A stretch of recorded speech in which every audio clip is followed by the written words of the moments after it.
Ladies and gentlemen, welcome to another edition of How Did This Get Booked? I, of course, am your host, Jake Manning, and I've already made my co-host laugh. Did I mess up the intro already?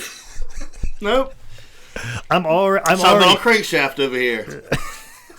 I'm already crushing it, but I'm also a veteran of the professional wrestling business for over a decade, and I've held every single job except selling popcorn. I'm joined, as always, by a man who is my trusty sound guy and a man who I'm employed for this weekend. Yeah. Zane Riley. My bitch now. Zane, how you doing? I'm fucking here, man. All right, good. Just rocking, rolling, drinking the water. Mm-hmm. You're sober now, so there's not, hey, you want a beer or something? I do have like some beer, and you might need that for your meltdown. I'm not there yet. That's all right. I'm kind of getting off the sauce a little bit too. Yeah. I'm trying to be a body guy now. Okay, all right, cool. Yeah, I'm not gonna push it. Yeah, I'm not gonna push it. All right. This show drive us a drink though. It may. So this fucking guest. Yeah. So will this fucking guest, if this guest keeps plugging her upcoming show, she walks in and gives us a flyer that you're on. Exactly. As if it's a reminder, and of course it's perfect because it's called Beerly Funny. Yeah. Because it's at a brewery. It's a pun. So not only do we have a comedian, we also have She's a show. Pun comedian. We have a pun comedian, and we have a props and prop comedian. Hope you're as good on the show as you are. These fucking note cards. She's also our guest today. She is also a member. And actually, she is the only member of the Three Timers Club. She is. For How Did This Get Booked? Ladies and gentlemen, please welcome back for the third time, Lauren Ansley. Thank you. I regret being here. Okay, well, here's a nice free pin. Oh my god! For a completely different podcast that you're not on. For a completely different podcast that you are not on. So that way, Nice. that is made in solely as promotional materials. So we have swapped promotional materials on an audio podcast. So Here is my promotional lid to my water. That is also for you people. Oh, you own stock in Aquafina? Just the lids. Just the lids. I came with the colors. Kind of like I have Romeo and my Michelle own, and but Post-its. Thank you. I'm gonna wear this though.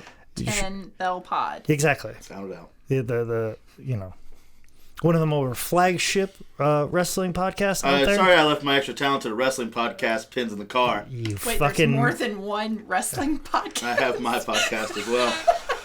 See, now Jake finds it a slight against our podcast that we do together that I also have a podcast, though his podcast with promotional material that he does with two other jabrones, one whom owns that mic arm, it's totally fine. Oh, it's completely okay. And we actually have a Patreon page that pays for itself. It's its own turnkey situation. It pays for itself. Other than this podcast where we have to sell ads like I Pity the Food. Oh, man. Preparation D. And Preparation D, which are not sponsors today. We cannot mention them any more than we already have. Go back in the annals. Go back in the annals, if you will, to go check out those wonderful sponsors. And we'll actually probably have a sponsor for the next podcast that we do. So. We got to make the guest come up with one, though. Oh, no, he's a moron. Yeah. He won't do it. We'll just do it. Yeah, we'll just do it. Sure. But maybe his girlfriend will. Yeah, his girlfriend's way more talented. Yeah, she's way more talented. He doesn't probably listen to this. So. This is a very meta conversation. Because normally we do the podcast that comes out before this podcast. Mm-hmm. We do it before this podcast. Mm-hmm. But it's actually, we're going in chronological order for the next couple episodes as opposed to being reverse. We got a whole looper situation going on here. Time is a flat surface, and the spectrum... It's a construct, much like sexuality. Yeah. So we're all over the place. I am also still here. Okay. Let me hand you this flyer for this comedy show I'm going to next Thursday. Already, I can hear the complaints already because I get complaints that I don't let the guests talk and I just take over the show. But those were from me from the past 2 times I was on here. Even though also meta, she's gonna go and make those comments now. Even though Lauren famously refers to herself as a woman who looks like who's always asking for the manager, like that's. Who is your manager anyway? How do I get in touch with them? That'd be me. So, damn it. And if you best day ever. But if you have any complaints, you can just go ahead and leave a review, Lauren, which is what some people have been doing. We've been calling to action, and I'm going to put it right at the top of the show. Because I think I let it slide on the last set of shows where I was like, fuck it, whatever. But no, I made sure that I going to read the names off of people who are sitting at the top of the list. Like I've said before, multiple times, if you leave a review for the show on iTunes or Stitcher and get up with me and slide in my DMs and give me your mailing address and your shirt size, I will give you a free t-shirt solely for leaving a review on iTunes and Stitcher. And also, too, we are on now Spotify. So if you used to listen on Stitcher or you had to make efforts to listen to it on SoundCloud and now you're over on Spotify, please take a screen cap of you listening to it on Spotify so I can retweet that out and let people know that we're on Spotify. But I do want to thank the people who are listening to iTunes, and most specifically the people that are leaving reviews.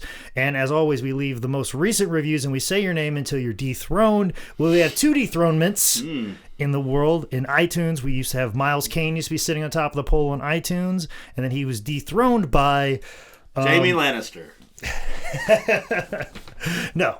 It was actually Darnarius. No, that's, he's there. Spoilers. It was actually.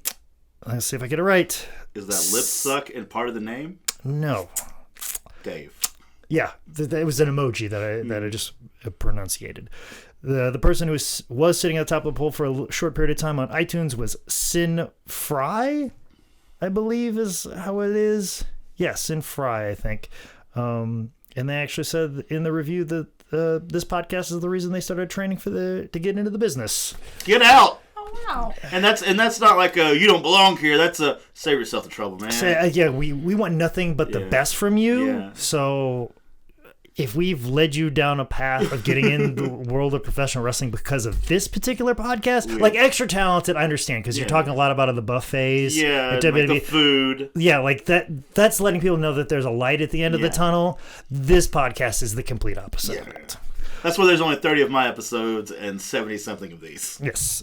But the person who is actually sitting on top of the poll right now of iTunes is Eric Els. Eric Els, I've actually sent out his t-shirt already. He got up with me immediately right away. Like a good reviewer got into my DMs immediately. Now on Stitcher, Modern Barbarian was sitting on top of the poll, but currently sitting on top of the poll is Bin Bird, who's I'm assuming is an Australian listener because I don't know if you would tell this or not, but bin bird is actually a derogatory term towards loose women in Australia. I know this. Bin bird. Bin bird. Garbage bird. Could you spell that? bin bird. Oh, that's like in a trash bin. Like people would say it's because of the ibis bird that populated the land until the white people showed up, and now they just dig through people's dumpsters. You know a lot about Australia. I was about to say, is this a fucking Australia podcast? No, that's what I'm saying. I'm just. It makes sense. I watch a lot of Discovery Channel. Yeah. I'm just saying, that bin bird is a derogatory term towards loose and trashy women. Did your lady friend leave a review? What are you talking about? No, what? How do you know? Did bin bird with this? Okay, so we're inferring that this reviewer is a female. I mean, if it's this is a self-deprecating comedy podcast, so assumedly some of our listeners self-deprecating. Okay. Could possibly a female, such as one Lauren Ansley, who's still here. Who's still here. I'm still here. Okay. May refer to themselves as a bin bird. Yes. Like taking over their sexuality. Yeah, owning it. Owning their trashiness. Saying, I am a bin bird. I am a dumpster chicken. Oh man, dumpster chicken. That's what we're going for here in America. Yeah. See, I think that's the Americanized version of Actually sounds really good. Yeah, dumpster chicken. Chicken. It's a good protein source. Definitely. Yeah. And Bin Bird also a fan of $5 Wrestling because this person who I was... Oh, never mind, figure it out. is... also loves freight train, choo-choo. Choo-choo. They referred to me as Jake Mandy, so that's obviously... God bless it. That's a deep cut. Yeah. That's a deep cut. Oh, man. But let's go ahead and get deep. Yeah, speaking of deep and cuts. See what I did there? I don't know where that cut part came in, but the deep part. Well, I was going to go with the cuts deep as far as the emotional scarring of the I thought show. we were going to talk about circumcision. But you said deep. Yeah, I get where you're going with deep. Mm-hmm. Much like Long Beach. Yeah. Like that. Okay. That joke will come in later. Great. Hopefully not 2 hours from now. But... You know, it didn't feel like 2 hours to Lauren. This show, which we are discussing today. 3 hours. 3 wonderful hours. That's subjective.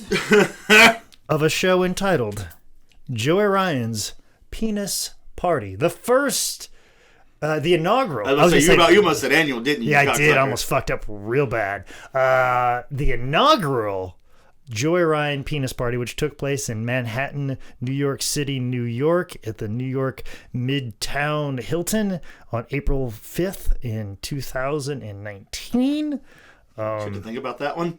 I'm sorry, man. It's a little bit. It just happened a couple weeks ago. I know. Well, there's a lot Just of there. there's a lot of emotional baggage from wrestling. understand. See, No, that's I- another. See, Yeah, that's I know it's there. That's why I go to the scarring end of it as You're opposed right. to Here's making the a dick cutting. joke. Gotcha. I have emotional scars when it comes to the because I wanted to be on the show. I just straight up cut myself because of that's crap for help more than it is really just a proclamation of power. So, what were we? doing? Lauren's still here, by the way. Hello, Lauren. Glad to see Hi you. guys, great to be here. Do you have any promotional flyers for an upcoming event? Oh, we're circling back around. We're just circling the drain. Funny that you mentioned it. I brought another one. Here is the show after. But another reason I got a sore spot on this show is I wanted to be on this show and the WrestleCon Super Show because That's I'm a greedy son of a bitch. Yeah. But 2 paydays. yes, and two chances to get exposure. Yeah. And my company's Bunch. my company was WrestleCon that I work for them, and I figured I'd be on both. And also too, I'm cheap. I'm already there. You get an extra hotel room. It makes sense. I'm more of a comedy guy. Yeah. We should have been on the show in some form. Put me in that Japanese Battle Royal. Yeah, but we were told that we were forbidden to do both shows.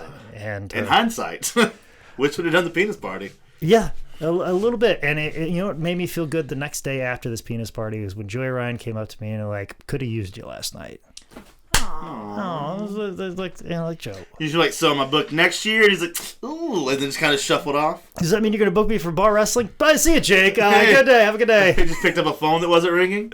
But so I actually had some downtime, and I could have done a multitude of different things while the show was going on because I had free. But I ended up working the merch table, so I didn't see a lot of this show. But Zane, you have intimate knowledge, I do. I was on the other side of the curtain. I was the producer for this entire show. which is funny. Wow. Yeah.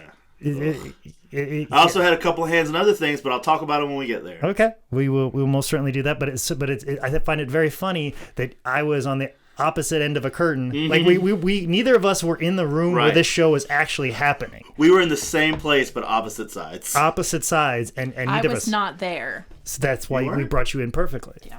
And see, also too, since this is called "How Did This Get Booked," you have intimate knowledge of. We know exactly how. We know exactly how. So we're going to answer that question and just end the podcast Yes. right here today. So, This is the longest intro ever. well, we're Lauren's here, everybody. Lauren's here. I have ignored our guest. Yeah. So Drop in whatever you want. I also edited this show, No. and I can't tell you how many close-ups I saw of Joey Ryan's penis editing this show. Like you edited the video of the show? Yes. That's so cool. Yeah. So what do you think of the actual editing of the show, Lauren? And feel free to. I thought the editing was fantastic. Please cite specific scenes and times in which people could see those. Yeah, I do actually have some production notes. Okay. Oh. I will take them and I will throw them in the trash Please. immediately. No longer with that review you're going to leave. If you had that opinion, you fucking keep it yourself. Yep. So, one quick thing. Okay. Maybe since you were a producer of the show, before we get into the actual show, because something happened before the show when I was walking around seeing if there was an opportunity of me maybe squeezing onto the Okay. show. Something happened and I've never got an answer for it. Okay. With you being the producer If I of know, it, I'll answer. I want to fucking know the answer to this. Okay. Was Vampiro going to do anything on this show? Never. Okay. I believe he was just kind of good brothered to be like, oh man, if there's a spot, we'll hit you up. Okay. But there was never a Vampiro moment. That planned. upsets me. Because he has Because. Alzheimer's now and you feel bad? No, shut your mouth. Shut your mouth about the fucking coolest man on the planet, Vampiro. Oh, he's great. I love Vampiro. He also gave me a cell phone number at the beginning of the show. I was like, still, if you guys need me, here's my number. I'm here. But I don't know why we didn't use him because this motherfucker, Vampiro, is a legit guardian angel. That he was walking he had all of his boys and they were dressed in their stuff. I don't know why. Yeah, he had the guardian angels with him. Yeah. The fact that he didn't have guardian angel penis druids to start the show, miss fucking opportunity in my book. Think old Vampiro would have been cool with that? Fuck yeah, he would have. He would have forgotten. Exactly. All the more reason you could talk him into it. All the more reason. But yeah, I fucking there was never a plan for him. He had like a dozen guardian angels. Sure did. It was weird. And for those of you that think like actual like, do you think I'm actually talking about like guardian angels, like real angels, like touched by an angel from the Lord, or do you I imagine more spandex angels? No. Are you aware of who Curtis Lewi is? Yeah, she does. I don't even fucking know who that is. No. He was like at the start of the Guardian Angels. He was the guy that like basically the Guardian Angels. It's like the Hell's Angels, but opposite. The complete opposite. They wore red berets. They wore red jackets. They wore these shirts. They were Guardian Angels, and basically what their job was, they basically dressed just like I'm dressed right there in that picture over there. Mm-hmm. And basically what they did is to combat violence on subway systems. Is they basically were on the subways as vigilante justice. Okay, cool. And so, and then the mob, they would also fight the mob. Like Curtis Lewi got shot by the fucking mob and then got his guys together and went after the fucking mob. So it's like this vigilante group that's trying to prevent crime in the subways and so people walk the streets properly. And Vampiro found out about this while living in Mexico and immediately went to New York and became a guardian angel. I love that's the reason that he went to New York, because he was kidnapped twice. Yeah. In Mexico. Like, he was just kidnapped two times. But he's like, I want to start the Mexican version of this. So stop getting kidnapped. Yeah, he's like, man, I really need to do something about crime because I'm the biggest victim of it in Mexico. Wow. People keep stealing me. But regardless, I wanted somebody to answer that question. I should have talked to Michael, the owner of High Spots, because I remember them having an intense conversation. And Michael's always been good friends with Vampiro for years. So to my knowledge, there was never a plan to use them. Okay. It was always, hey, if you need me, I'm here. I just figured with this podcast, this would be a good time to talk about it because nobody else saw that except for you and I. Yeah. So it's fucking weird. It's very weird, but not as weird as our opening segment where we have penis druids come down to the ring. Now, Lauren, are you aware of who Joey Ryan is? Not before the show, no. You have no idea about the guy who has this really strong dick that can... I did look him up on Wikipedia. Okay. So when you looked him up on Wikipedia, what was your first impressions of one Joseph Ryan? That he has an amazing penis because it can like paralyze people and can make them do interesting things in the ring. Now you're using your hands a lot. What are you actually doing with? I don't know hands? the term. Like moves, like you touch it and then it like flips you over and suplex the. Armbar, I don't know. These are some good terms. These are some good terms. You're doing great. This is why don't second guess yourself because we're looking at you like you're silly. Yeah, I mean, we're not looking at you like you were before when you're moving the microphone. Yeah, like giving it the you worst. You were doing more penis things before this show even started than you have thus far. You were simulating the worst hand job of all time before we ever hit record. That's my thing. No wonder your Facebook is like it is. Yeah, old shitty hand job Lauren over here. Old mom jokes over here gonna come at you. Come with a U. No, hers is OME. Oh, okay. All right. So what do you think of this opening segment where everybody pointed at Joey Ryan's penis and we had the penis druids and appropriately, the African-American gentleman had the black penis outfits? Well, there was a white girl and a black penis. But I feel like that was... She was Hispanic, but... That was on brand. Oh, yeah. Yeah. Mm-hmm. I thought it was hilarious. Mm-hmm. It was my favorite part. What were your thoughts on the opening? I was like, okay, they're really going hard into this theme here. Hey! This is why you're here. Guys, Lauren's here. Lauren's here, ladies and gentlemen. Hello? Hey, who's that? This is a truckload full of Lauren's puns. Oh! We just we're doing a drop ship here to the Manning Cave. Did somebody order a Lauren? Yeah, well, your Lauren's here. I'm sorry, it was supposed to go to the Mandy Cave. Guys. It's a callback. This is gonna be a two-parter because we're going all night. Oh, kind of like this fucking show. Because what you saw was a 3-hour thing. The ordeal was like 5 hours long. Oh, yeah. Let me just say this. At the end, when they said it was copyrighted 2019, thought this was like one of the older ones that you've had me watch. You didn't realize the this is the last. 80s or not. I had no idea this was. Wait a minute. We need to talk about this. Wait a minute. Wait. Time the fuck out. Time. Stop. Now. This episode's going at least 2 hours out. Yeah. We have to fucking unpack. We're going to have to pay the extra money to get a 2 hour episode. We have to fucking discuss this. So one more time. Let me just G this up so you could say this again. I should have saved that comment for the end. Yeah, that's the go home. You watched this entire show and assumed it was in the past, the distant past, not in the last couple months of the release of this podcast. Or say year. Yeah, even in the same year. In the same year that this was recorded, you thought that you were not of the same era of this show. You felt that this was much further in the past. What year did you think it was? Yeah, what year did you think it was? Well, you had me watch something from the 90s, I think, and maybe the 80s. Yes. And you gave this to me on a DVD. Yeah. Which made me think it was... Would you want like a Blu-ray or like? So that's the thing is, I didn't get a Blu-ray. I see because Blu-rays are not as compatible as DVDs are, and I knew if I just gave you a DVD, you could put it in any machine. Digital download codes. Yeah, like I don't know, watch it on WrestleFlix. Yeah, that was the thing. Wrestling flicks. Yeah, well, I could have gave you a High Spots network login, but I was like, well, I'll just Dropbox it to her. Yeah, I could have just done that too. I could have picked it up at Redbox or. Yeah, but I was like, well, I've got the DVD right here. I can physically grab it. I can just go hand it off to you. But to have found out that it was just filmed last month and a couple there's months already ago. a DVD. Yeah, that was surprising. It's we're good turnover rate. Yeah. So, like... To produce it and all of the amazing production quality. This shit is so fucked up that I just assumed it was from, 10 years ago when the world was different. No, it was purely logistic. Is that what you felt? Like, it felt it was, 2008?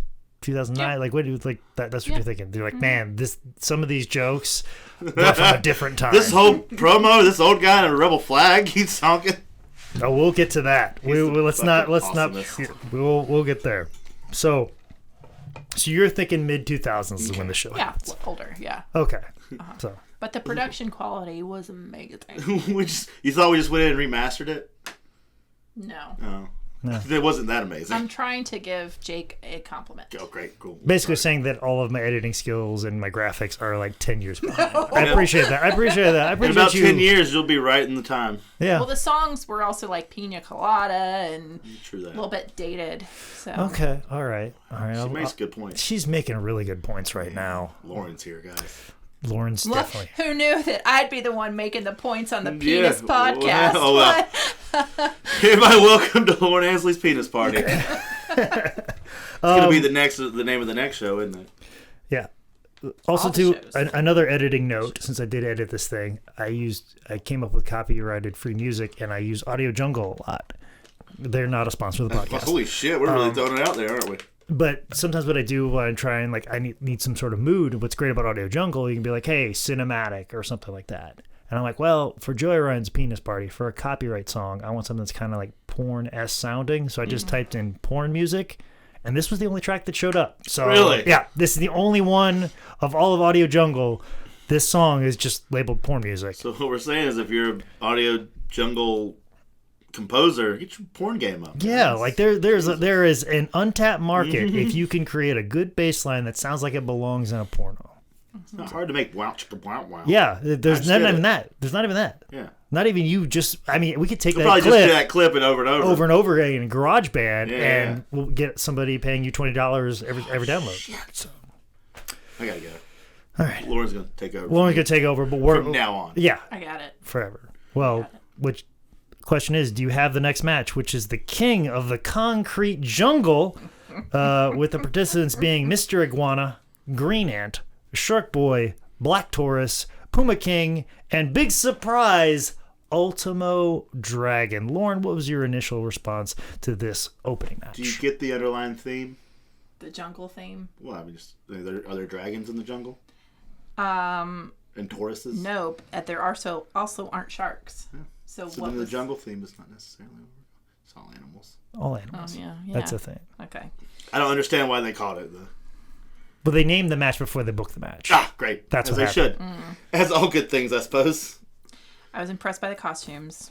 Okay. Also, Mr. Iguana's tongue. Hello. Shark Boy. Have a question about Shark Boy. Okay. Please. Full mask. Yep. Bit another performer. Mm-hmm.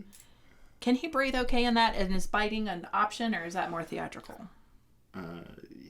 Theatrical. Theatrical. And then biting or the breathing. Oh, yeah, I mean, he lived. It basically he's got a mesh lining there, and of course with the camera you can't quite see it. Definitely in the DVD version you wouldn't be able to see it. HD versions and Blu-rays you might be able to see that it's a mesh thing, and then he's got the teeth in front. So 4K, you can totally. He can definitely breathe better in that mask than I can in my Deadpool mask. Mm-hmm. That is for sure. Mm-hmm. So we had to add mouth holes to that. Yes, we do very soon. Mm-hmm. Also, Puma King, Lion King, uncopyrighted. Chicken feathers on the costume. Interesting play. I had a whole bunch of dumpster chicken before I got there. Mm-hmm. But I did like the costumes. I thought they were nice and bright. Okay. Mm-hmm. All right. And the moves were very impressive. I was actually like this movie. This show. This movie? No, you're right. What do you call it? This DVD Lion kind King. of made me a fan in general because it's the athleticism. Hats off to you. So you're a fan of the athletics or the acrobatic style of the wrestling? Yeah, very impressive. Good. Very impressive. All right. Zane, what are your... So the other guy that was kind of helping me out in the back, a guy named Bahari, he was very adamant. Rob Viper, for anybody who knows. Okay, yeah, sure. We'll put him over on Twitter. Okay. Oh, all right. There you go. Rob Viper on Twitter. He's a big deal. No, he's hot shit. Yeah. He was insanely adamant that there had to be wrestlers in the ring for Mr. Iguana to get in the ring because he does some weird entrance thing, I guess, with his tongue that you were so impressed with. So he's like, he's got to be later in. And I gave the music, the list of people that had to go, and Mr. Iguana was the very first one out, and he was losing his fucking mind about it. I guess his entrance is supposed to scare other wrestlers away. I don't know. Oh, he like crawling. He did down the crawl stairs. deal, and then people were supposed to react to that, and then he had nobody to react to it. Exactly, and I felt real bad because I put it down. Like he comes in right before Ultimate Dragon. Anything else about this match? Fucking Mr. Iguana gets his head cut wide the fuck open. Was that real? Yeah, it was real. That was a fucking to-do.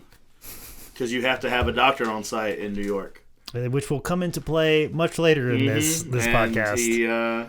There was a very long ordeal with him and his head being cut open. That would look like a pretty deep gash. Yeah, it was real fucked up. Little do we know that's going to be the least of everybody's worries by the end of this show. Yeah, no shit. I do like Puma King's entrance song, if you call it that. Yeah. It starts off with a meow, then shot through the heart, you give love a bad name, and then goes, then that song. Yeah, all three songs. Very sporadic in his entrances.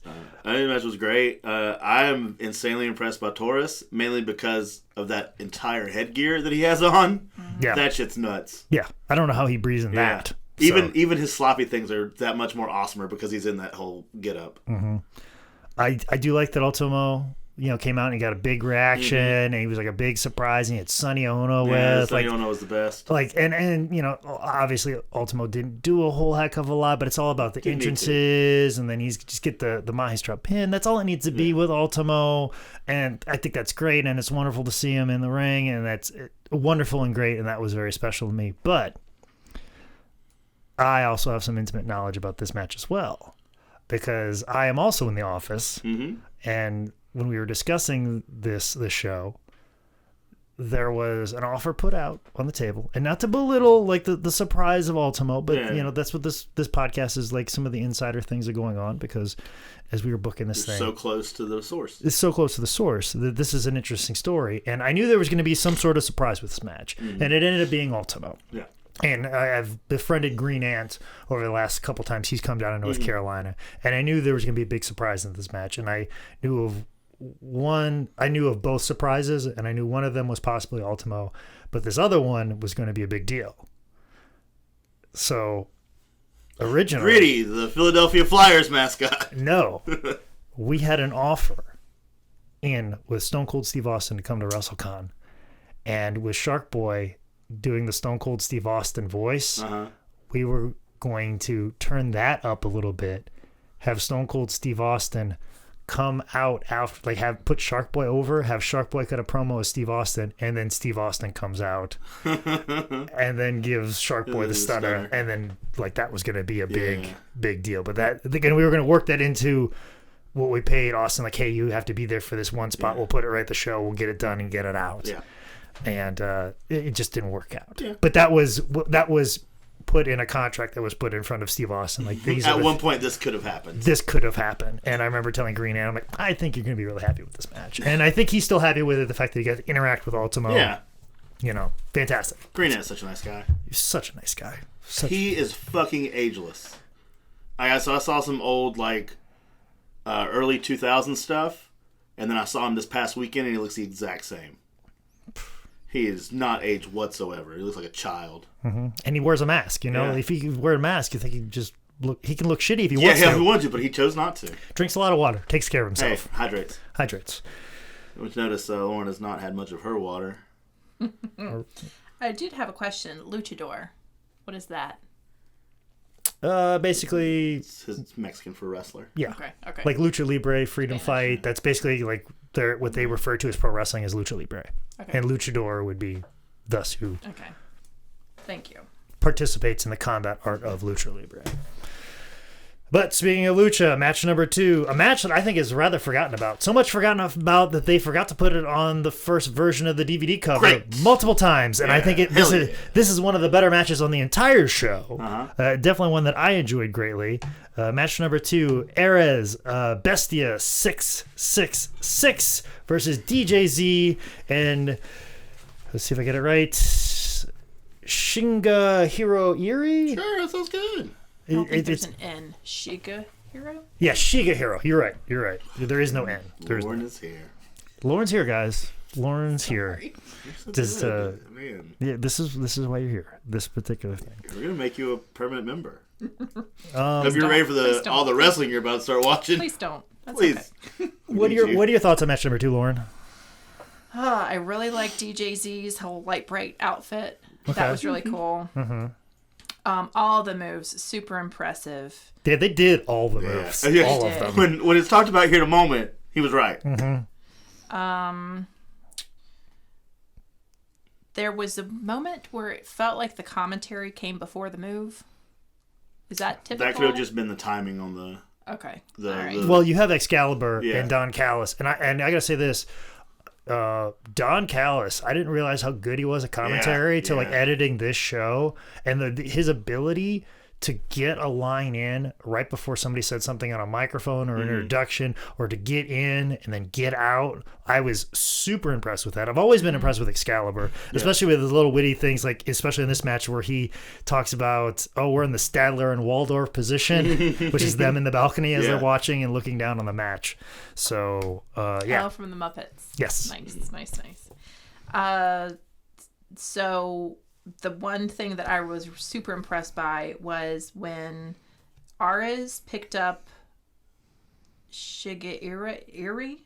Would you say Iri? Iri. Yeah. And flung him around. They called it a Northern Lights suplex. Oh, okay. That was because he's a bigger guy than Ares, and it was like he tried to pick him up one time and then he didn't, and then he actually did it because they're like, he can't do that, and then he did it. Did it really build the suspense for you? Yeah. Good. Was that what it was designed to do? Yeah, exactly what you did. How much practicing goes into this? So, this is where I can come in. Oh, please. You have DJ Z, who is predominantly English-speaking person. He's from Puerto Rico or somewhere like that by birth, but he is, American citizen. Then there's the 2 Hispanic guys, Bestia and Ares, and then there's a Japanese guy, and none of them really spoke good, like none of them really spoke the other language at all. So it was just a bunch of them in the back kind of like taking and like kind of shifting and like, and then maybe this, and like doing different motions with them, and they're like, you could see them put it together but not be able to actually talk about it, which is real rad. And also there was a point where Ares was on, and then he was off, and then he was on, then he wasn't going to make it, and then he was off again. And it wasn't until the match beforehand, he even showed up. So not only can they not translate, not only can they not really communicate properly, they just have to do it by fucking miming it and kind of stage blocking it out. One guy wasn't there until it was time to go. So they kind of put together a match and then kind of just let him, like, okay, now you, and then he kind of, and then kind of did his little part in there and showed them, like, and they only caught it like one time as a group. It was fucking nuts. Super impressive considering how I would say this is probably one of the better matches, if not the best match on the show. Yeah. For you to tell me that about it makes me appreciate it. And then there was like one spot they were trying to get over, and I can't remember which one it was, but like they kept like, without being able to actually pick, this is like a tiny hallway. Like just a normal. That's something too. With it, like we're talking about the locker room is a hallway. The locker room is smaller than the Manning cave. Basically, it is.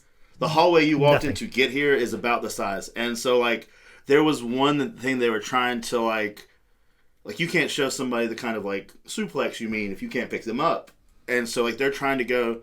One of them is trying to like show this move they want to do, and no one is like they can't figure it out because there's no room to move or anything. There's nowhere to go, and so they're just like. I don't know what you're talking about.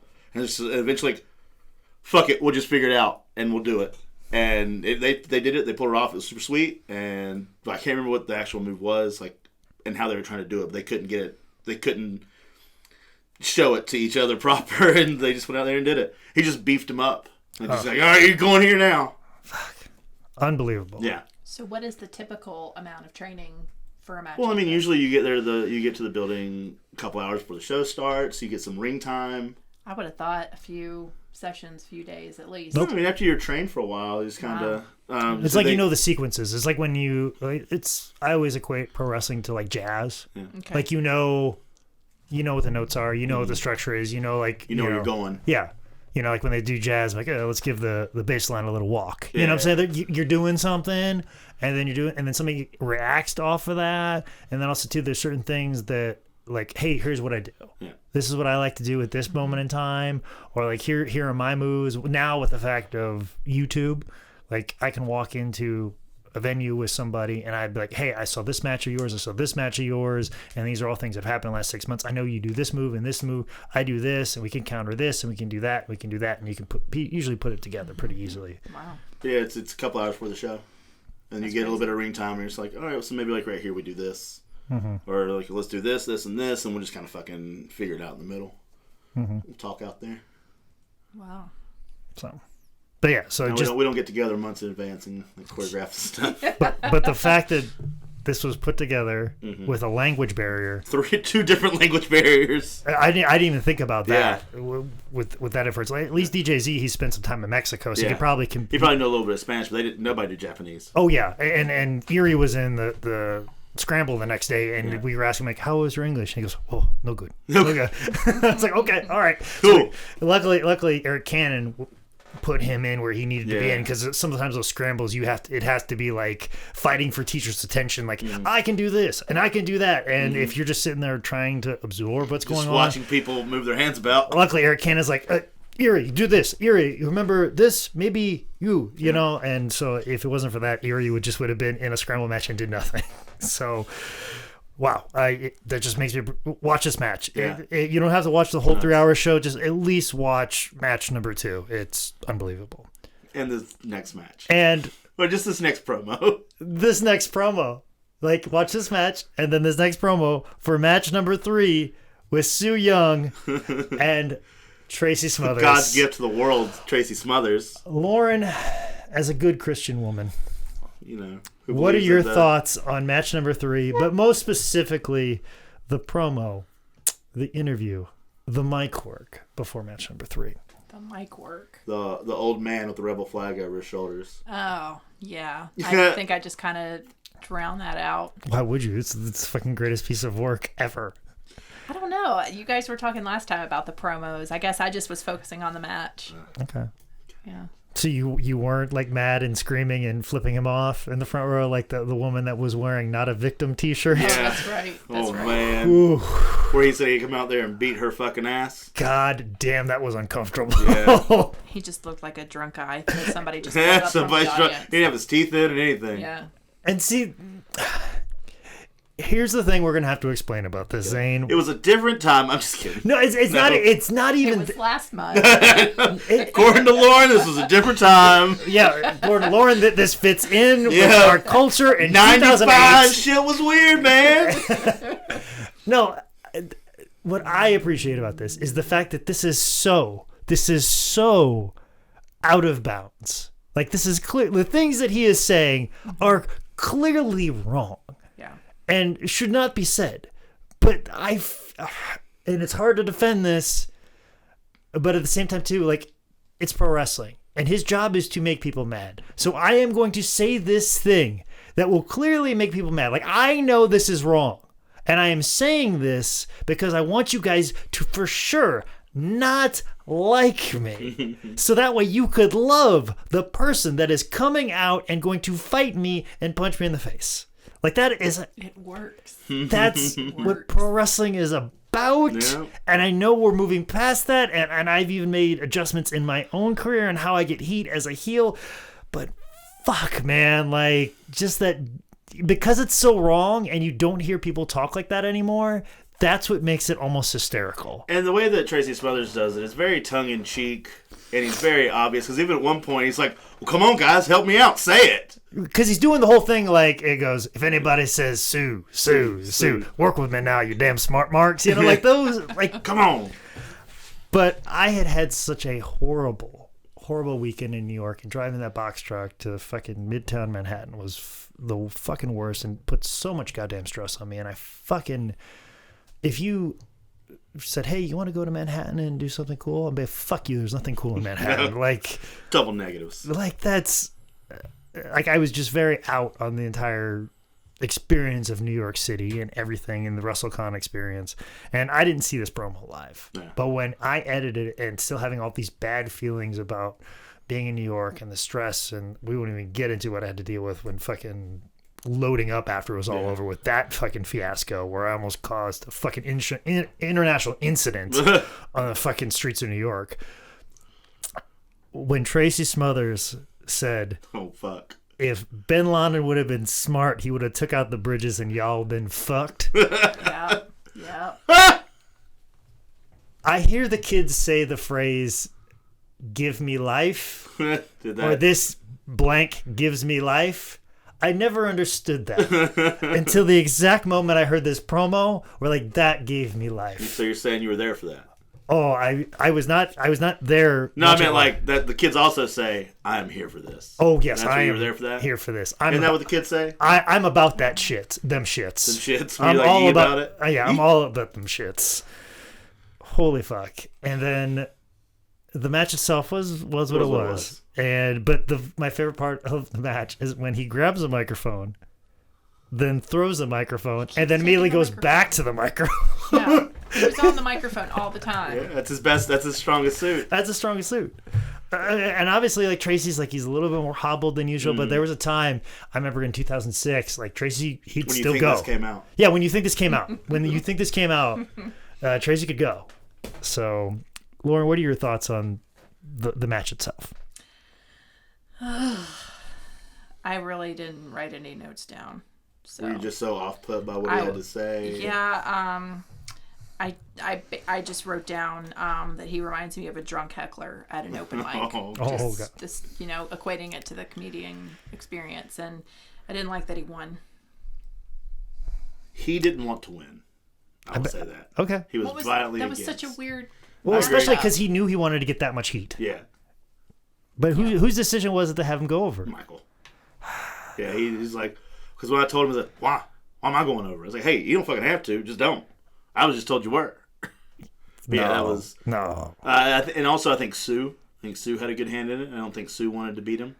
No. Because if you're going to put that much. Like, Yeah. If you can get that much sexist at the front, you've got to give the female payoff. That when I was doing a misogynist character in Revolver, and they would put me over, like, it was fun for a while, but then there's times where it's like you get so much heat and you've been laying it on real thick, and then you get that win, you're like, ooh, this is taking a dark turn, and people's perception on this. Now this feels real. Yeah, like where if you would just let the woman go over, it just lets all of that tension out, and everything you've done is like, oh, we have done a piece and we have told a great story. All the more reason when we did the 10-man the year before at the WrestleCon Super Show. I'm like, girls. oh no, the women are winning, and guess what? The women, they're gonna make all of us tap out. Yeah, oh, yeah. Like, all of us. Good old-fashioned 5-way tap out. Yes, every one of us. So we're doing that because you need to relieve that tension. Now, if we would have won, we could have had jobs at Impact. Yes, that was the other thing too. But I love that he wore a Confederate flag singlet. Yeah. Like that's the fact that we have moved further as a culture, and that what he has still kept, and he recognizes like, oh, there's more hatred, there's more heat on this flag now, and I've always kind of been identified with this flag. Great, I'm going to lean hard into this. So, it's every time, like, I've seen him in the locker room once before, and then the same thing happened in this show. He's come in both times, had the flag, and I've been hanging out like a Keith Mack or somebody, like a black guy. And each time he's come up and going, he's coming, hey guys, how you doing? Super nice guy, whatever. And then he has the flag on his shoulder. He looks at it, looks at the black guy, and goes, I just want you guys to know, this is just a gimmick. Hell, I'm Indian. So, I mean, they hate me too. Tracy. He's like, I'm an Indian, and they hate me also. So, I mean, I understand. This ain't me. This is just my character that I do for you. And everyone's had the same reaction of, okay. You're Tracy Smothers, of course. Yeah. Whatever you want. We get it. Yeah. You got black friends. We know. Yeah, and his name is New Jack. You get to come to the cookout. I get it. But yeah, in the promo he was saying the boys in the first 2 matches did it on the moves. Yep. Like, everything about the promo, fucking great. I think we mentioned it all. Lauren's not a fan. No. So. Another funny thing that happened after this match, Billy Jack Haynes came to the back and was not happy that Tracy Smothers wrestled a girl. Why are you out here doing that? Why are you going to be doing that? He's just real mad about it. And then also, he had hurt his leg or hurt his knee earlier in the week. So he's hobbling even worse than normal. And Billy Jack blamed it on her and was like real mad at her. He was mad at Sue about it. And he was like, he's like, no, man, I was walking around my house, man, a little spot of dog piss on the floor, fucking slipped on it, hurt my knee. True story. He hurt his knee, slipped on some dog pee. I think there's a lot of shoot stories from Tracy Smothers from that weekend. It's unbelievable. I love him. I love him so much. He was a part of my formidable years in professional wrestling in 2006 when this show happened. It was such a great. Enough of us dude broing over Tracy Smothers before Lauren leaves. We're not gonna be able to say Lauren's here anymore. Yeah, well let's keep talking about how great this man is. Let's break up this sausage party with match number 4, which let's get some puss out here. Which, you know what, looking at it as far as laying the show out after having a match like that, the best thing you could do is put out 4 badass women really going after it, and the Twisted Sisters and Demon Bunny, which, not to toot my own horn, but I was the one that suggested this match to happen. Great. Because I can't remember if we had... I think we had Demon Bunny booked first, or we had the Twisted Sisters booked first, and we didn't know what to do with either of them, and then I suggested the other team, and then this match came to be. Because I think it's something that happens a lot nowadays is sometimes like promoters that have been stuck in the past, like, all right, I'll book a women's match, I'll get some women on the card, and then that's it. But then the discussion of a women tag team, like, I'm not paying 4 women, I don't need but 4. you have no problem booking 15 dudes. Like, I always applaud shows where they're like, all right, we're gonna have a girl and girl match, we're gonna have a mixed tag, or we're gonna have one tag team that's a man and a woman taking on an all male tag team, and then we also have a woman wrestling a man, like incorporating it and kind of evening it up, make it a little more 50-50. Like an all-encompassing show. Yeah, like obviously the numbers are still much more male wrestlers than there are females, and especially as WWE keeps scooping up every single last female of any worth, so it's very hard to find someone around, especially in your area or wherever you're at. But the idea of doing a female tag team match in some places are like, people are like, oh, fuck that, I'm not paying 4 women. Well, you'll pay a regular tag team where you pay whoever. 10 J-Brons. Yeah, 10 J-Brons, but you're not going to pay 4 women? Get the fuck out of here. So. And we charge less and we get less money. So. Bullshit you Bullshit do. you do. Bullshit you Oh, do. fuck. No. So, my biggest gripe right now with the AEW shit is they're like, oh, we're going to give everybody equal pay. Bullshit. Why would you girls take that that decrease in pay? Mm-hmm. Let those guys take that from. Girls get shit tons more money. Because there's less of them. Yeah. Because there's less of them, there's higher demand. So therefore, they can. And there's even less that are super talented. Exactly. So if you're a good female awesome. wrestler, you can demand more money. Oh, that's awesome. And that's even been like that pre, women's evolution In the sexist eras. Yeah, even in the sexist eras, the women's always made more money. Yeah. Oh, because the sexist era is over.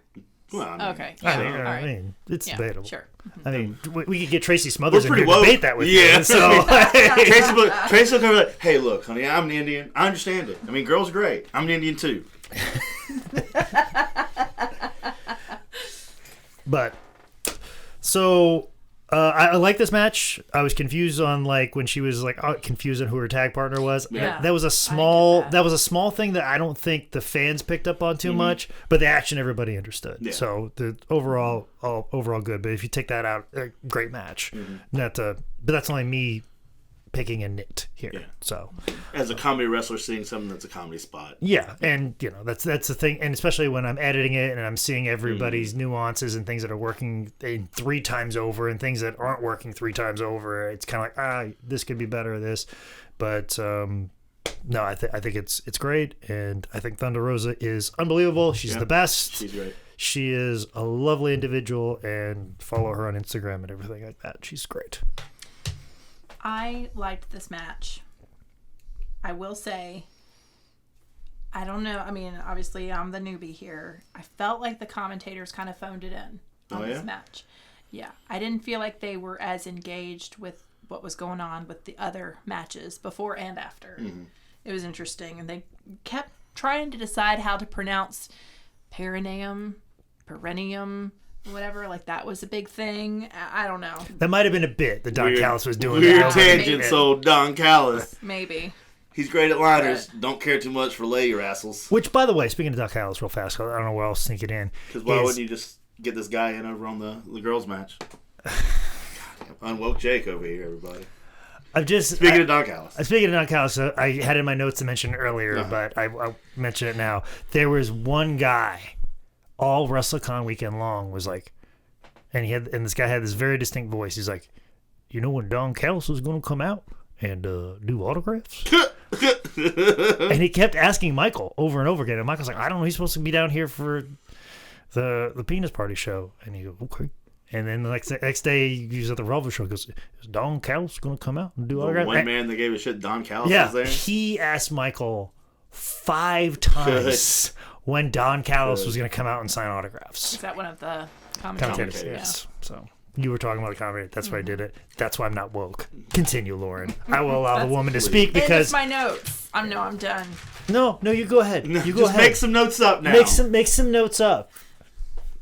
It was a good match. What'd you like about it? The women. I like the women. I thought they were all hot. Hell yeah. Well, Even with that face paint. Oh, yeah. Yeah. More so with the face paint. Yeah, it's the thing. I didn't get, we talked about this already, I didn't get the whole she was confused thing. She seemed kind of out of it the whole time. I don't know if that's her shtick or what, but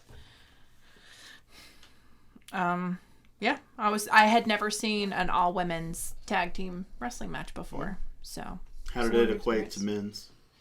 You seen some of that? I've seen some of that. I didn't have any kind of, I mean, it was 3 hours. Yeah, so. I couldn't give everything right away. I would rewatch it. Did you just realize at this point that it was 3 hours long? You're like, fuck me. I saw it on my DVD. No! When you were looking at the date? Yeah. No, I thought it was good. I said all hot, female match. Commentators phoned it in. They said posterior giblet. I thought that was funny. And they were just trying to decide how to pronounce perineum. Okay. There's a lot of crotch activity in that match. A lot of crotch. Mm-hmm. So, backstory on this one, Zane? For the shit these girls had to go through in this match to get this match so everything was held up on someone who comes out in the next match. Okay. It's not really a spoiler. We're into the fucking thing. So we're waiting on DDP to do something in the match that he's on. Mm-hmm. The card changes 3, 4, 5 times. DDP is supposed to be there at 6:30. Now it's going to be 7. Now he's got to wait for everybody to leave the room that he's doing because he was doing some DDP yoga with everybody. He was doing a live show of that. So we didn't know when he was going to be there. But the thing was, he was only going to do it if he was in and out in like 15 minutes. And so he's like, I'm not sticking around long. So I need to go on. I'll wait around for a little bit, then I need to go on and get going. And so at different times, this was like, what match was this? The 4th match now? Yes. The girls' match was 4th. That times this was going to be the 5th match, and it was going to be the 6th match, and it was going to be like the 2nd match. And these girls had their match changed so many times, they never really had a good grasp on when they were going to be on the card. And then when they finally got the word about DDP, it was going to be at least 15 minutes. And so whatever the girls had planned, I had to ask them to, whatever they do, they had to stretch it 15 more minutes. Or make it, the match has to go 15 minutes. Mm-hmm. You don't have to wrestle for 15 minutes. You can dick around, but at the end of the day, I need 15 minutes in there. Mm-hmm. And so they were put in a real shitty position because they didn't have 15 minutes of a match. And they're moving around. They don't, and they got another tag match on the show, so they don't quite know what, and even though they're probably not going to do similar spots, you got to negotiate that a little bit. So these girls are the real fucking MVPs because they came out like just with no like nothing to really base anything on. Like they just had to like, okay, so it's now or it's not. It is. It's no. It's later. It's now. Oh shit, my music's playing. Fuck. Mm-hmm. And they picked up, they did what they had to, and they pulled it off, I think. Yeah, I totally agree with that. Yeah, they were great. All 4 of them. Yeah, and probably didn't complain in the slightest about all movement. They just laughed about it. Like, okay, cool. Yeah. And they kept asking, like, is it too much if we do this? And too much if we do this? Like, can we do these pussy spots we have? Is that okay? Like, why do I give a fuck? Yeah, go do it. It's called a penis party. Yeah. You guys can play too. Yeah, and it's all the more reason why I suggested all 4 of these women to wrestle each other because they're all just great, professional. You just give them an opportunity, be like, hey, go out. This is how long you got to go out there and do it. This is what we want as a finish. Go kill it. Yeah. You give them those instructions, they're going to do everything that you hope for and even more. Yep. So all 4 of them. Please go out. Please go out and book though. Yeah. If you're a promoter, if you're anything, or just at least follow them on social media and make them feel good about themselves and tell them how they're like these amazing wrestlers. Put those goddamn pins down. What are you doing? I don't fucking. You nervous? I'm all jittery. You talk about Thunder Rosa. Got to be cool. What's this? You throw that bottle out of the way. Is that a pin? You need a flyer. There's a comedy show going on. All right. You want to know because I had an awkward interaction with Thunder Rosa. Really? Yes. Hell yeah. My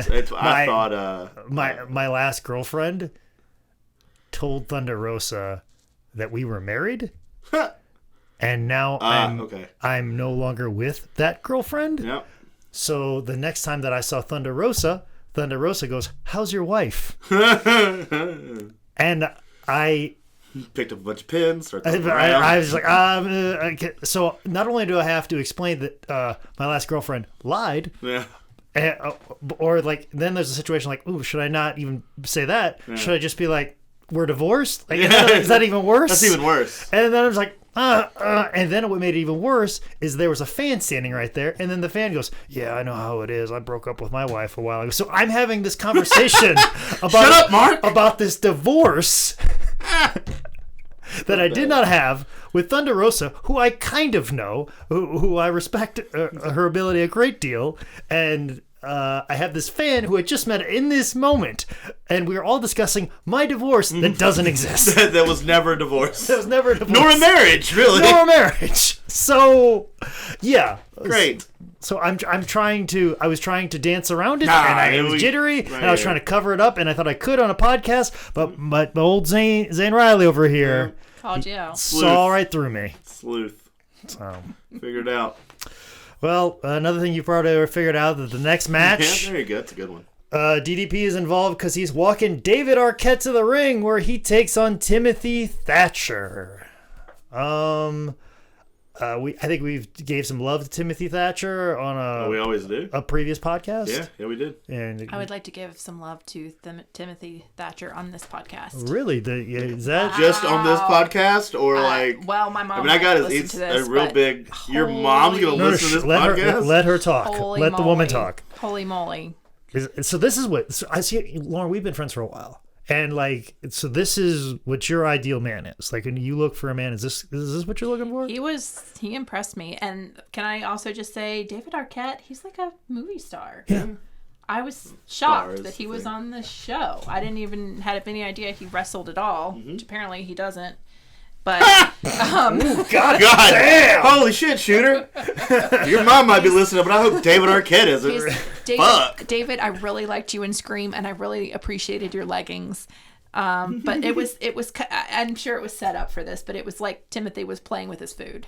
Okay. It's kind of what it was like. It was just. yeah. It really wasn't even. And that's also just kind of how Timothy wrestles always. Yeah. Yeah. They made a comment he didn't have any knee pads on. Oh, fucking So psychopath. Not Joe. it's probably not smart. Huh? No, definitely not. But never. Not My knees in hurt a just million thinking about not wearing knee pads. years. Last time I didn't wear knee pads in a ring, one of my students banged right into my knee. Yep. So But go on more about Timothy. yeah, go about Timothy. He's a I didn't know huge this. black I did black not know black this man. about you. I wouldn't like. I'm just curious. This is as a friend. What about him? Like what about Yeah. him, Lauren? Yeah. You was- like his dominance? He was a man's man. He kept sitting on David the whole time. You're into Crusher porn, got it? Okay, got it. You're into It's just- Crusher. Is that a thing? Should I write that down? Crusher put that porn. down. Put it Crusher. Crusher Are you? porn. There you go. Note for later. Yeah, I was taken by him. Strategic hair I don't know. placement. There was just He's a something burly man. like he just had that it factor in the ring. You Nice. know? Oh, yeah. Even with the teeth, like you're still okay with that? Yeah, block that part out.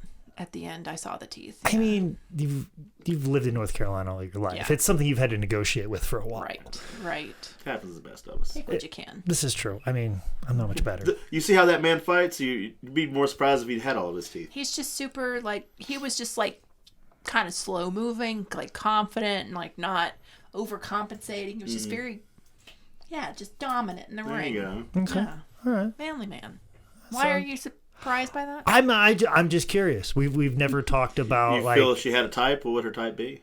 Go ahead and assume. You thought Mansplain to I her wanted her to throw type. the men around, right? Yeah. That's what you thought. I don't know. You want a small boy. See, but that's what Right. I've never heard you discuss. Like, oh, that man's attractive, and we've been friends for a while. Why would I say that to you? Well, not even in your stand-up. Well, though. sometimes you're hanging out talking with the girls. Jake's there. Yeah. Well, I mean, you've heard my stand-up before. You know where I land on every opinion on women ever. But I've never heard you be like, oh, this is what I like in a Never man. objectified a person before to him. Oh, So, I guess I have more class. I don't.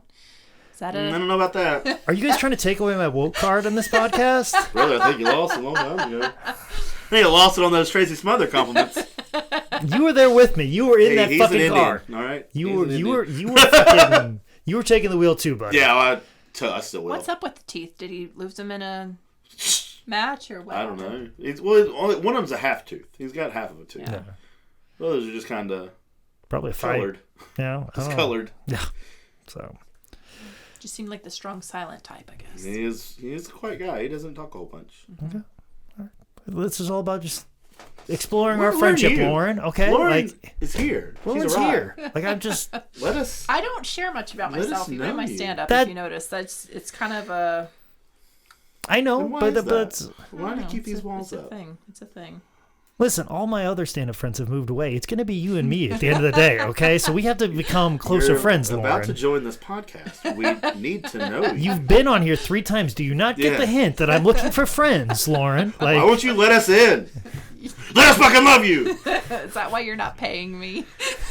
Oh no! Well, you Paying see, me in friendship. we've learned from AEW, and we've decided to give you equal pay. yeah.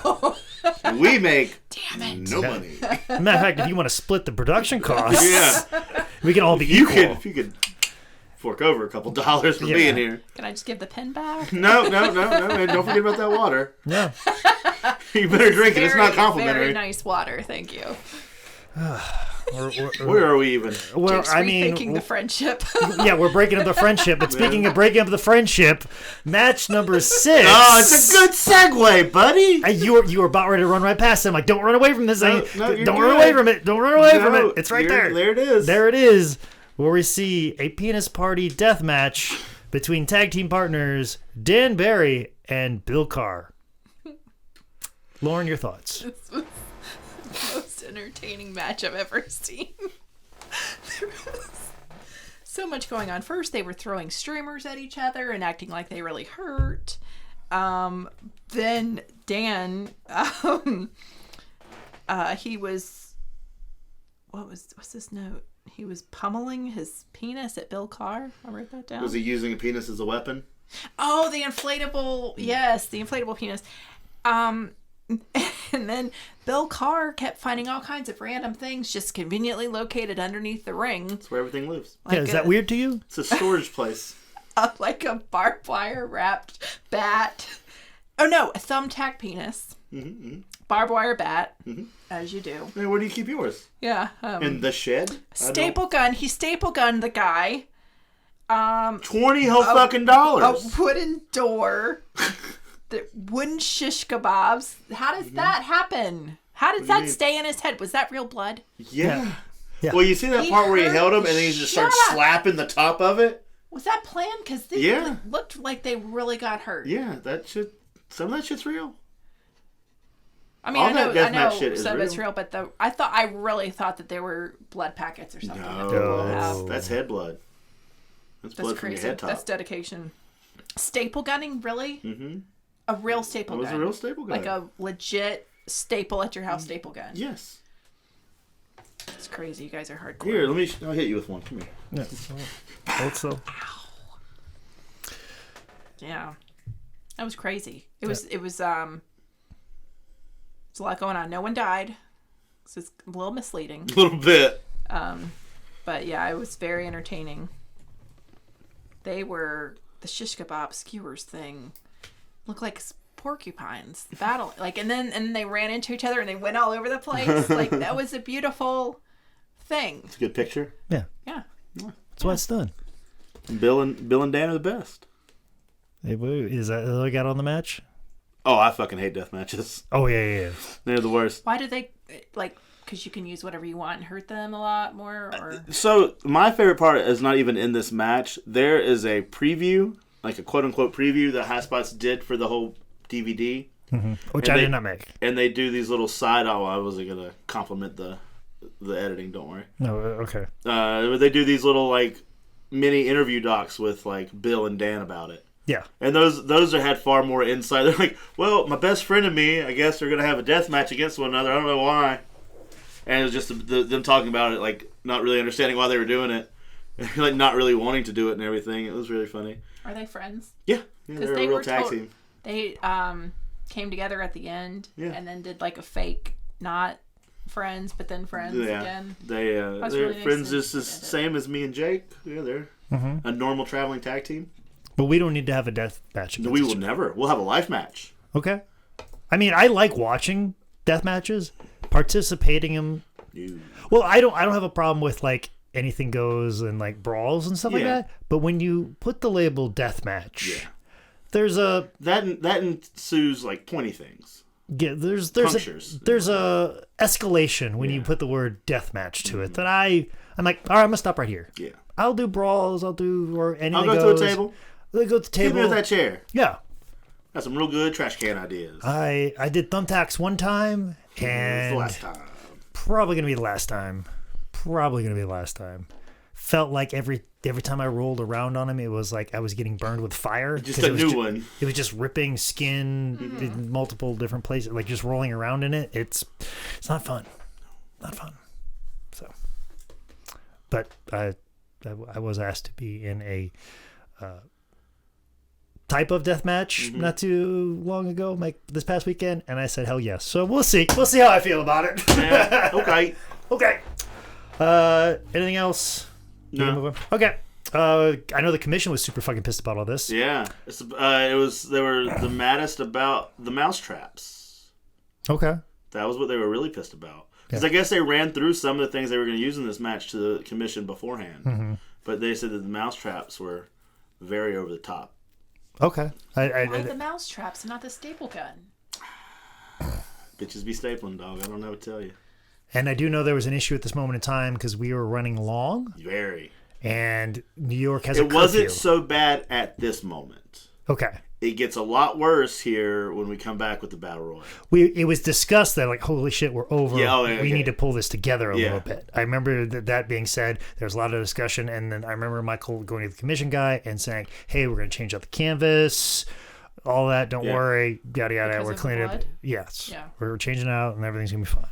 So I remember that a lot of it. We was like, hey, we've already made the precautions. I didn't know about anything about the mousetrap. So there was a discussion had at intermission, which is where we're at right now. Yeah. And we come back with intermission with a match that me and Zane should have been in. Yeah, this should have been our match. Match number 7, the DDT Battle Royal for the heavy middleweight title. I'm going to try and get some of these names. Ooh. Brother, we're running long. Well, we gotta. No, I'm kidding. We gotta put it in there because we were just talking about running long on the show. Yeah, we're gonna listen. We're fine. We're not. I believe in you. We're not at the 2-hour mark yet, which is I feel like we're gonna end up being at. Let's listen then. Dan Shoko Dino was first entrance out, and then Mao came to follow. I believe Dino's whole character is he's a rapist. Is that what I understand? He is? I have no clue. I could not understand. Either that or he's sex positive. Probably sex positive. Well, I mean, no, it's Japan. He's probably a rapist. Yeah, it very clear. I don't know how consenting a lot of those people were. The consent's a big. It's sex positive if all those people were consenting. I'm not sure that's the case. And then we have Sen Shihiro Takagi, the president of DDT, out next. Then Maki Ito, she's the female with the strong head. Maya Kato Oshi, he's the one with the skirt. I think he left his little skirt thing behind. We have it now. Is he's the original guy that took the dick flip, right? No, I think Dino is the original guy with the dick flip because he was doing all the dick stuff and all that. Okay. So all the more reason that Joey came back like, oh no, I was thinking about the frilly fray skirt. When you said skirt, I was thinking like the fray front. No. Okay. That is the guy. That is Dino, and I think that was the whole thing of Dino is like he's all about grabbing people's dicks. Yeah. And it's like Joey Rand's like, you grab my dick, you're in trouble. Yeah. And that's how it was born. If I'm not mistaken, I might be creating a narrative that doesn't exist in this world. Not trying to put dicks in people's mouths. This is very true, especially not at a penis party. Antonio Honda, he's the guy that came out and did the fairy tale. And then we'll, of course, the end, which we'll get to with Yoshiko, which is a blow-up doll. Lauren, there's a lot going on in this match. There's a lot going on. What is the thing that's burned in your memory more so than all the others? The sex positive guy made this the penis party for me. Okay. Like, just went full on ass and faces, took his bottoms off.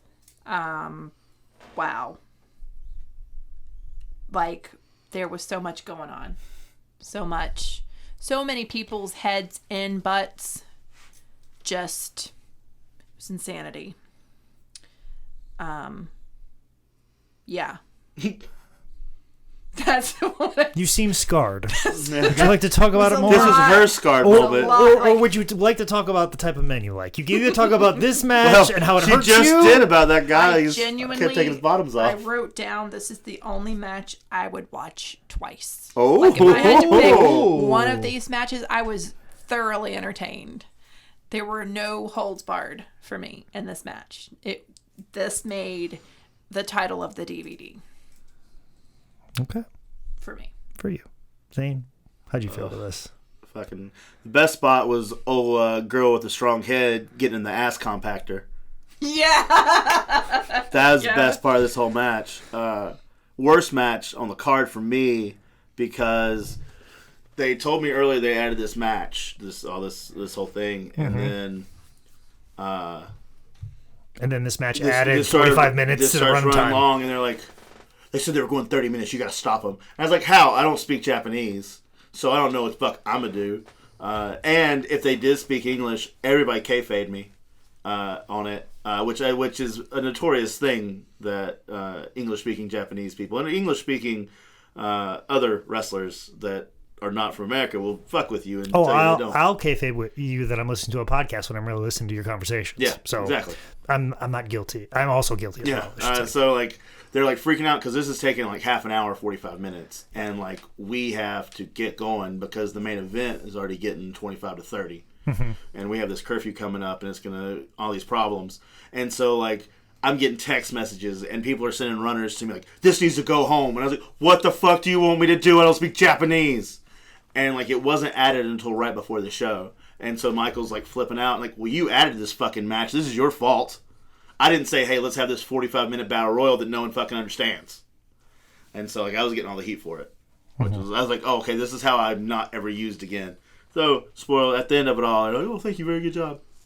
All the more reason we would have been in it. Yeah. Been, Let's go. Let's hurry this up. Let's go. I would just start schoolboying motherfuckers. You're out. You're out. I don't even know. You're supposed to win? I hope not. Hope not. Oh, it's a blow up doll. Don't worry. That'll take care of itself. Yeah. Which, the Yoshiko part of this match. That was brilliant. Brilliant. Oh, yeah. He was It always so is. good. Yeah. Is he always that? Yes. With the doll? That guy, it's usually it's multiple different people, but that's... Sometimes it's just the doll and the referee kind of moves the doll and the wrestler wrestling the doll moves it, but sometimes there's a guy. Yeah. So... That single leg crab. It goes Timothy Thatcher, that guy that moved the blow-up doll. And then the girls from the match. Yeah. David Arquette in his leggings. See, I would have pictured you more of a Bill Carr guy. Me too. I was thinking the same thing. Like, Bill I figured Carr. you... is the deathmatch guy, the bigger one. Yeah. I He's figured more that would of your be... type. I figured that'd be more your type. Yeah. Like a guy that looks like he owns a brewery. Yeah. Like a burly dude. Yeah, big beard, though. You know? Tall dude. I don't like facial hair at all. Oh. But Timothy Thatcher. Unless You it's Timothy both have- Thatcher. I guess I gotta fuck off now. I'm out of here. They I only both did have this facial hair, by podcast the to way. pick up chicks when we get the same one 3 times. And then you drop this shit on me the 3rd time you're here? 78 episodes? Nothing? Fucking out. And an hour and 15 minutes in, that you drop this shit It's on only us? been an hour and 15 minutes? Yeah. Good fucking Lord. I thought we were real close to 2. No. Oh. We're moving at a brisk pace right here, Man. my friend. And as we can briskly move past this next match if we want, because I don't want to give any more love to Mike Babchak. How about that? Welcome. Yeah, match number 8, best Tommy Dreamer friends. can suck a dick every once in a while, too. I mean, he ain't hurting. Listen, You too, Cabana. What? those comments were made by Zane Riley. Yeah, hey, how you doing? He ain't listening. Not Jake Manning on the I just saw podcast. Tommy. He'll be all right. I love Tommy to death. Me and Colt are good. Okay. Me and Colt are good. Me and Colt are good. Colt? Even though I'm his Is that one of your guys? Is that one of your... Of course it's one of your fucking a guys. clean-shaven beef daddy? Those thighs. Wow. He works out. Batch number 8. Best friends. Way to kill it. Matt Stryker taking on Tommy Dreamer, Colt Cabana, Lauren Ansley's future husband, Ansley. Colt Ansley, and Mike Babchak. Lauren Cabana. How you doing? Lauren Cabana, ladies and gentlemen. Lauren Lauren Cabana. Cabana Thatcher. Boom, boom, Lauren Cabana. What are your Boom, thoughts? boom. Whoa. Whoa. All right. Whoa. I'm punchy. It's been like 4 hours that we've been recording this podcast. Right? At least it's felt that way. I think the only thing of note of this match that intrigues me was Jerry Lynn does a run-in as the ref. I fucking love that. And Best Friends have like a bit on their show about Jerry Lynn. I love Jerry Lynn. I didn't know that they did that. Had that bit. They had that bit, yeah. They had a bit about like Jerry Lynn and like how much they love him. And rightfully so. Yeah. Jerry Lynn is the fucking best. He's the nicest guy. And on all fronts and all categories. But Lauren, what are your thoughts on this match? I just wanted to ask you. I know you didn't want to talk about him, but Colt Cabana's number. I'll give it to you if you want. I mean, I'll drop it to you right now. Yeah. And you. Hey, everybody listening, here we go. No, I was just gonna because I got an iPhone. I was just gonna drop it the contact to her, so you can do with it whatever you want. That's Start all right. sending them random nudes. So figure it. I'll probably hop on board. I mean, hey, I'm just saying. I like to be pursued. Mike Babchick.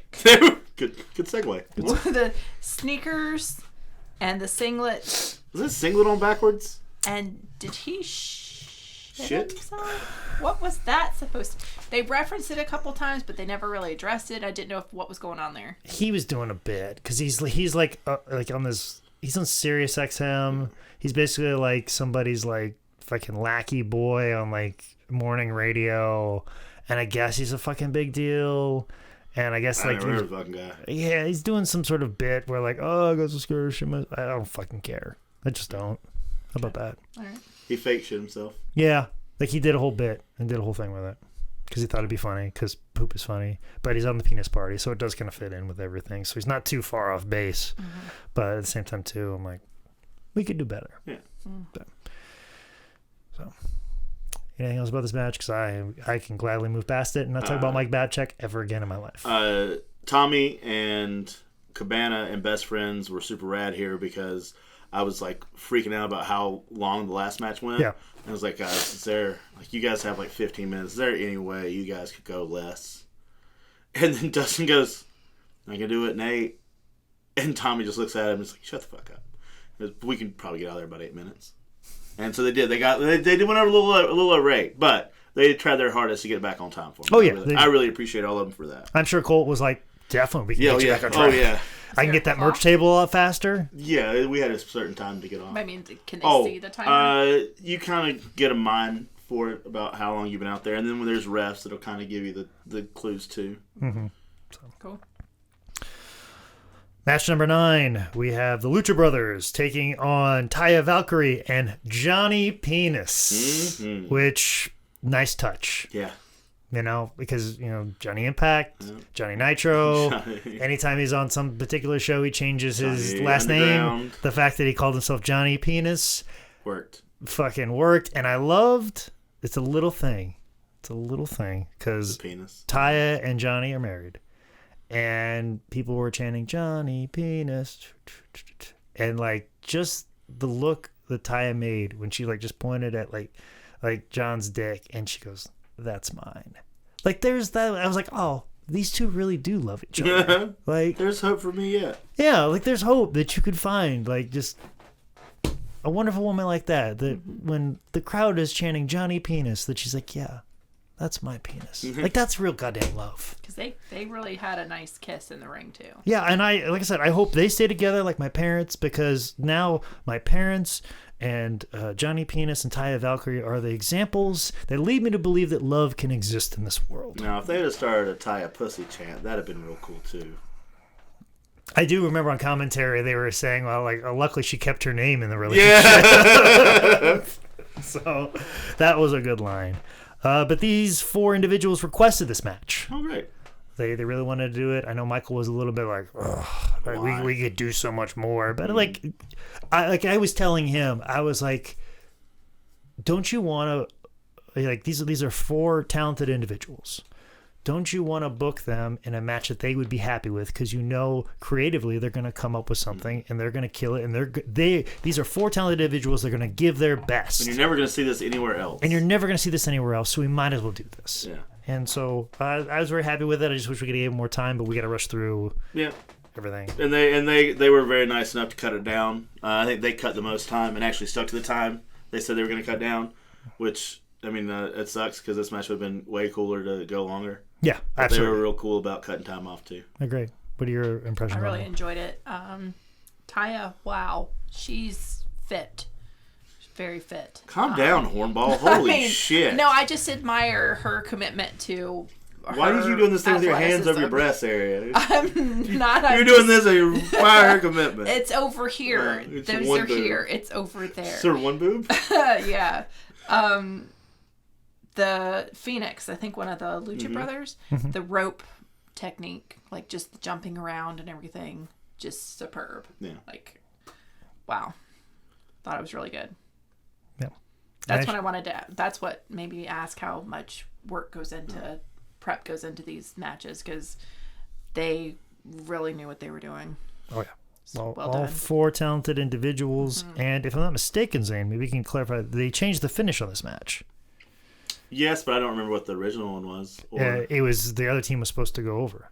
I don't know who went over in this. Taya and Impact. No. It was supposed to be the Lucha Brothers. Okay. So, but they changed it. So. They changed it themselves? Yeah, I guess so. Because I was editing it and Michael walked in while I was at the end of the match. He goes, "Holy shit! They fucking changed the finish." They're Holy shit! Thanks for watching that show you paid money for. Yeah, it's They're like allowed to? yeah. I mean, you do whatever you want. All right. I mean, you're not supposed to. It's not. But I it's thought not like, smiled upon. well, maybe because it's like in WWE or whatever, they advance. Yeah, this is a one shot. It's one off, once a year. Nothing's type coming thing. back from this. No, so. exactly. So. But yeah, I thought it was kind of funny. Like a month later, the guy who booked the match was like, "Oh, they changed the finish. You were there, motherfucker." Yeah. But yeah, I know the thing with the curfew was, and you can clarify with this with me, is you had to have the last match in the ring before midnight. In the ring, yes. And I remember checking my watch, and Joey Ryan was in the ring at 12:01. So like they just started it and just got it in. But then they were like, but it's got to be done by 20 minutes after. Yes. And this was slotted for 25 minutes, if I'm not mistaken. And I was like, well, at this point, it's out of my hands, guys. I don't know what you want me to say, but at the end of the day, it was just all. There's nothing else you can do at this moment in time. You've got us to this point, Zane Riley. I was forgiven, and I don't think the commission didn't say anything. Yeah. So I'm I'm sure they were getting fuck tons of money, so they weren't going to say anything anyway. No, absolutely not. But let's talk about this match, the main event, which consists of the man who this whole party is named after. Joey Ryan, Sexy Eddie, Val Venus, taking on Session Moth, Scarlett Bordeaux, and Priscilla Kelly. Lauren Ansley. Just start from the top and work It's a your way to the end. whole Now lot going on let here. me ask this of you though, real quick, because you were texting me earlier in the day and said that you watched the death match and you said you watched over lunch. Mm-hmm. Did you or did you not watch the show while you were at work today? Oh no, I didn't watch it while I was at work. Okay, I was curious because I thought like this is definitely not something you watch at work. HR has to talk to you tomorrow. I live very close to where I work, so I went home at lunch. Okay, I wanted to clarify that you did not watch this at work because I would feel bad if you were like all upset and you're like, I just got fired today for watching this goddamn show. Let's fucking podcast for 2 hours. Yeah. Fuck it. I got nothing else to do. I don't got to go to work tomorrow because I'm fired for watching the Joey Ryan penis party at work. But what are your thoughts on the match? Wow. It was entertaining. There was a lot going on. I thought I was all messed up with the order of everything. Joey lubing up, getting ready. That's his thing. Nice touch. Martina. Yeah. Martina. She seems like... Is that your type thing? Is that your... See, I kind of knew that. Especially when she pulls that condom out of herself later. What's up? Okay, all right. I feel like she would be a really fun person to hang out with. You could be both. Yeah. For different So if you're reasons, listening, probably. you want to go out one night, me and Lauren are going to show you the town. We're going to have a great time. Yeah. Just bring Timothy Thatcher along. Yeah, bring Timothy. They're from the same country. Okay. Yeah, they're both English folk. Oh, really? Yeah. Cool. There you go. Sexy Eddie, Magnet Dick. Hilarious. I fucking love. That's the first time I've ever seen Sexy Eddie. And I thought that it was going to show a little bit more than he intended at one point. So that was also a big part of the penis party. Mm-hmm. He did a naked mood salt the next night. Yeah, he did. Oh, what? He took off all of his things and just held his dick and then like did a backflip off the ropes. I don't know why we didn't get that. I was real pissed when I saw it. Should have gotten that. I want that. I'm call Sexy Eddie. Sexy Eddie is the best, man. Like I almost feel, and we were discussing what we were going to do with Joey Ryan on his penis party, and I suggested we should do something with Val Venus and some sort of thing. And I think with the thought of Sexy Eddie, and I kind of equated it to, the Father, Son, and the Holy Spirit of fucking of dicks. In the sense that Val Venus is obviously the father because he looks old as shit. Sexy Eddie is the son because he was definitely a guy that kind of pushed all that forward. And Joey, he's the Holy Spirit. He's just, this being that passes through everything. The penis trinity. Penis trinity is complete. What else? Some other thoughts about it, Lauren? The one thing I love is when a wrestler looks like they're incapacitated, but they're not. Like their hands are like tied to the ropes or something, just because they're overlapping. When somebody comes to like slap them or something. So the whole human centipede thing, where they're all like their heads are stuck in each other's asses and they can't move. It's just hilarious. And then like Joey Ryan stands up and they all stand up and it's like you could get out of this if you wanted to. Well, Scarlett, it's so dramatic and it was great. Well, Scarlett was there by choice because she just gave that look she of was like this last one. Well, so was Session. Well, so that's within her character. Yeah. Within her character, like, oh, I'm gonna eat that ass. Yeah. And then Scarlett's just looking at all of this and she's like, okay. Fuck it. I'll play. Though I didn't realize it then, but seeing it back, Val Venus just has like his forehead just kind of leaned upon a butt. He's like not face, nose, or anything in there. Everybody else is like going for the gusto. Oh, yeah. Priscilla Kelly went in on Val Venus's ass. Yeah, I mean, she's tossed that man salad. Oh, for sure. Through his mesh shorts. As, rock and roll. Good for her. I mean, good for her. Great for her. Any other things? She's gonna need some penicillin. What about the nice little touch of Sexy Eddie? That cum spot was so good. Yeah, that's when I realized like, oh, this is like a comedy, a movie comedy, like something that would exist like now. Like you think about like Bridesmaids or Girls Trip or way comedies are now. That there's just so outlandish and so over the top. Like we've come from Animal House to pushing things through like the 80s and all those comedies, to then pushing through to like Hangover and There's Something About Mary. Yeah, all those things, and then the evolution of that going even further in the early 2000s, almost into the sense of bad taste, and even further. And this is very much along in that same vein. So. Anything else about this match? Yeah, the women just went for it. They had tampons, condoms, the waxing strip. They came out as tampons at the end, which was a very nice dovetail parallel to the penises that came out at the beginning. I spent the entire intermission painting all those tampons blood red. That was my big contribution to the show. I was in the back with Sue Young, gave me some red like acrylic paint, and so then I got that and like a bottle of water, and then just filled it up and shook it up, and then just laid all these tampons out and just started fucking Pollock painting this shit. So yeah, I painted all those tampons, and the ones you'll notice some were shorter because the girls needed them to be so they could jump, they could do the dives. Okay. So some people's had long tampons and some people had short ones. Okay. And that was why, because the girls, because they were too long for the girls to run in. Okay. All right. Anything else we can say about this particular match? It was good for everything that came before it. This was the perfect end cap. Really it brought everybody together, and I thought just seeing Session Moth and Sexy Eddie and just how everybody interacted with each other and all the spots they had that were so stupid and over the top, but how psychology-wise they all led to one another and they all made sense and they all kind of came back for a payoff. I thought was fantastic. Like everybody's character, like was doing exactly what they were. It was the inevitable end. Yes, very much unlike Game of Thrones. The last couple of episodes. Somebody's bitter. I'm very bitter. I'm very angry. Listen, I've been listening to 3 podcasts on it and hoping to find some sort of light at the end of the tunnel, and I can't find one. But there's definitely a light at the end of this tunnel in this podcast. What are you guys' thoughts of the overall show? It's good. It was very good. You should totally watch it. If you're into comedy wrestling, if you're into having a good time, if you think that the 80s are the end-all be-all of wrestling, then you won't appreciate it, and you probably shouldn't even waste your time. But if you're open-minded to how sex can be worked into wrestling in a positive way and all that, then you'll love it. Okay. Lauren, what are your thoughts on it? 2 things. 1, want to circle back to Martina. She's my hero. Right. She's walking around with a Yingling at the end, which was so cool. And then the other thing was I loved how at the very end, Joey Ryan just wanted to, on behalf of wrestling, apologize for what took place that night. Like you were saying, end cap, I just thought that was the perfect end. I laughed so hard.